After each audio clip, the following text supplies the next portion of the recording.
अब जरा शानदाना गुलजार साहबा का स्टेटमेंट देखिए। वो ये बताती हैं कि जनरल बाजवा ने स्वात के सर्किट हाउस में डॉक्टर अमजद के पास अपने लोग भेजे थे और कहा कि इमरान खान को पाकिस्तान में और केपी में ख़त्म करने का एक ही तरीका है कि तालिबान को दोबारा से सूबे में वापस ले आओ 3 साल के लिए। ये शानदाना गुलजार का इंकशाफ है, यानी एक पॉलिटिकल फोर्स को ख़त्म करने के लिए एक मुसल्ला फोर्स को पाकिस्तान में मंगाया जाएगा। ये शानदाना गुलजार साहबा जो है वो मेंबर कौमी असेंबली है, कोई आम खातून नहीं है, और ये खैबर पख्तूनख्वा में बहुत वाइब्रेंट है वहाँ की पॉलिटिक्स में। और वो जो बात कह रही है उन्होंने बड़ी मुश्किलात बर्दाश्त की हैं इससे पहले भी, और अब अगर वो ये स्टेटमेंट दे रही हैं तो इसका कोई ना कोई मतलब तो है। और वो साफ कह रही हैं कि जनरल बाजवा उनकी इंफॉर्मेशन के मुताबिक बाई डिजाइन दहशतगर्दों को लेकर आना चाहते थे बालाकंड में या खैबर पख्तूनख्वा में, ताकि पाकिस्तान तहरीक इंसाफ की वहां जो हुकूमत है या जो उनका जोर है उसको खत्म किया जा सके। यानी तहरीक इंसाफ को खैबर पख्तूनख्वा में खत्म करने का एक ही तरीका है कि तालिबान को दोबारा से सूबे में वापस ले आओ 3 साल के लिए। अब ये वापस आएंगे तो आपकी मर्जी से जाएंगे। अब ये जो दहशतगर्दी हो रही है इसका जवाब कौन देगा, इस दहशतगर्दी से कौन निपटेगा। एक और नाजरीन मामला जो है वो ये है कि जो नमाज जनाजा हुआ वहां पे शोहदा का बहुत बड़ी तादाद में लोगों ने उसमें शिरकत की है बन्नू में। अगर आप वो मनाजिर देखें तो कितनी बड़ी तादाद में लोग मौजूद हैं, लेकिन इस जनाजे के लिए ना वज़ीर आज़म गए और ना आर्मी चीफ गए।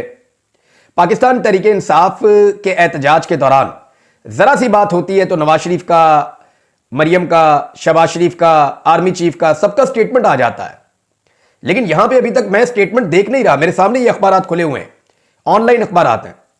इसके अंदर ये मेरे पास ARY है, जियो है, एक्सप्रेस है। जिस वक्त मैं ये वीडियो रिकॉर्ड कर रहा हूं एक दफा फिर देख लेते हैं रिफ्रेश करके, मुझे किसी किस्म की कोई खबर नहीं मिल रही। ये मैं निकाल के देख रहा हूं, ना मुझे किसी नमाज जनाजा के साथ आर्मी चीफ नजर आ रहे हैं, ना मुझे वजीर आजम नजर आ रहे हैं, ना मुझे नवाज शरीफ का कोई स्टेटमेंट अभी तक नजर आ रहा है। ये सारी चीजें मैं देख रहा हूं। यहां पे मुझे ये जरूर नजर आ रहा है कि अमेरिका के साथ शहबाज शरीफ साहब कोई स्टेटमेंट जो है उसका तबादला कर रहे हैं। वो मैं बताता हूं क्या मामला है। लेकिन आप ये देखें कि पाकिस्तान तहरीक इंसाफ के एहतजाज के दौरान अगर एक हादसे में रेंजर्स एहलकार शहीद हो जाएं तो वहां पे नमाज जनाजा पढ़ने ये लोग चले जाते हैं, क्योंकि पाकिस्तान तहरीक इंसाफ को कॉर्नर करना होता है, उसको दीवार के साथ लगाना होता है। तो पाकिस्तान तहरीक इंसाफ के खिलाफ तो पूरी फोर्स को तगड़ा किया जाता है ना, खड़ा किया जाता है। लेकिन दहशतगर्दों के खिलाफ जब मुकाबला हो रहा है तो वहां पे क्यों नहीं जा रहे? वहां पे भी नमाज जनाजा में जाना चाहिए, वहां पे भी उसी तरह का जोशो खरोश दिखाना चाहिए जैसा जोशो खरोश एक पॉलिटिकल पार्टी को कुचलने के लिए दिखाया जाता है। और ये मैं कॉमन सेंस की बात कर रहा हूं, आम आदमी इसे फील करता है। वो ये फील करता है कि दहशतगर्द आए, उन्होंने पाकिस्तानियों का कत्लेआम किया, पाकिस्तानियों का नमाज जनाजा हो रहा है, ना आर्मी चीफ है ना वजीर आजम है। वैसे तो वजीर आला खैबर पख्तूनख्वा को भी होना चाहिए था। लेकिन एक सियासी जमात एहतजाज करती है और एक हादसे के नतीजे में, जिस हादसे से उस सियासी जमात का कोई ताल्लुक नहीं है, 3 एहलकार शहीद हो जाते हैं, तो उनके नमाज जनाजा में वजीर आजम भी पहुंच जाते हैं और आर्मी चीफ भी पहुंच जाते हैं और बाकी लोग भी पहुंच जाते हैं। इसका क्या मतलब ले? यानी आप उभारते हैं हर उस जज्बे को जो एक सियासी जमात के खिलाफ पैदा हो सकता है, और दहशतगर्दी के खिलाफ क्या आपकी वो तवज्जो नहीं है?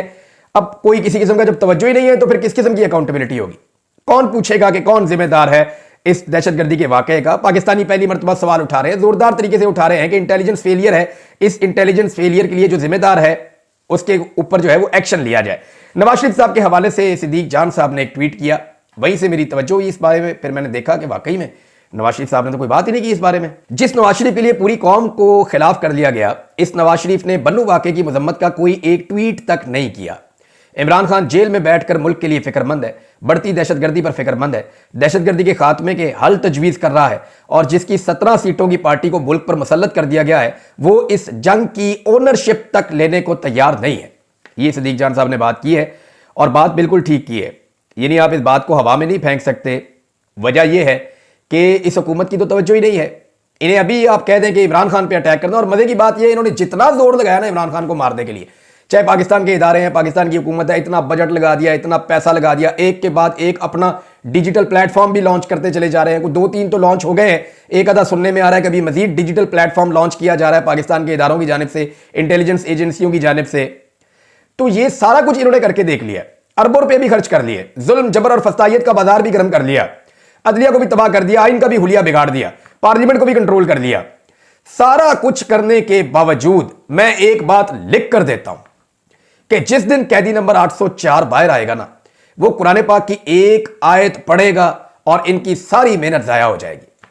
वो जिस दिन बाहर आकर कहेगा ना इय्याका नअबुदु व इय्याका नस्तईन, तो आपके अरबों रुपए उड़ जाएंगे जितनी आपने आज तक कंपेन की है, क्योंकि ये कौम को शऊर दिया इमरान खान ने। इमरान खान की कोई आसमान से उतरे हुए तो नहीं है, उन्होंने माजी में बहुत गलतियां की होंगी, सब लोग करते हैं, मैंने गलतियां की हैं, इमरान खान साहब भी कर सकते हैं, बहुत सारे लोग करते हैं। लेकिन इमरान खान का जो एहसान अजीम है इस कौम के ऊपर कि वो जो मसला इस कौम को पिछले 70 साल में समझ नहीं आ रहा था, वो मसला इमरान खान ने कौम को समझा दिया है। और कौम को अब इतनी समझ आ गई है कि वो अब किसी की बातों में आने की नहीं है। यानी जितना मर्जी आप जोर लगा लें, जितना मर्जी आप पैसा खर्च कर लें, जो मर्जी आप कर लें, जमीन आसमान के आप कलाबे मिला लें, जितने मर्जी मरासी आप हायर कर लें, जैसा दिल करता करके देख लें, जिस दिन इमरान खान बाहर निकलेगा वो निकल कर कहेगा इय्याका नअबुदु व इय्याका नस्तईन, और पूरा पाकिस्तान उसके साथ खड़ा हो जाएगा। इस वक्त तक की सूरत हाल ये है। मुझे नहीं पता कल इमरान खान साहब आने के बाद कोई गलती करें और गलती करने के बाद उनकी मकबूलियत को ठेस पहुंचे, मुमकिन है। लेकिन इस वक्त इमरान खान का इस मुल्क में तोती बोलता है। कल सनाउल्लाह मस्ती खेल साहब ने क्या जो है वो इंकशाफ किया था, मेंबर कौमी असेंबली है, उन्होंने दावा किया कि आर्म फोर्सेस के अंदर एक सर्वे करवाया गया और उसमें 94% इमरान खान साहब मकबूल हैं। 94% इमरान खान साहब मकबूल हैं, ये उन्होंने क्लेम किया है।